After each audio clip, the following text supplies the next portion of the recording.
Сәлем достар, бүгін сіздермен осындай көктем айына қарсы иммунитетімізді көтеру үшін осындай жеміс-жидектерден жасалатын смузи жасаймыз.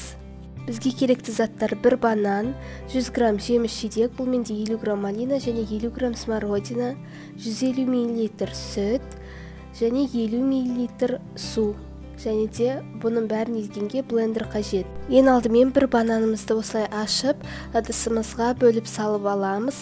Және де оның үстіне 100 грамм жидектерімізді қосамыз. Бұл менде қатырылған жидектер, сондай-ақ жаңа піскен жидектерді де қолдануға болады. Осылай салып, енді оның үстіне 150 мл сүтімізді және де 50 мл суымызды құйып, блендердің көмегімен жақсылап тұрып, осылай езіп аламыз.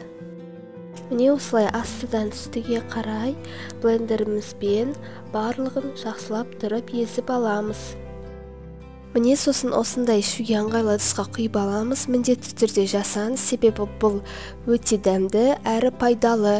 Және де кез келген жидектен жасауға болады, тек малина мен смородина ғана емес. Және де міндетті түрде видео ұнаса каналыма тіркеліп, лайк басуды ұмытпаңыздар. Осымен видео аяқталды. Келесі видеода кездескенше сау болыңыздар.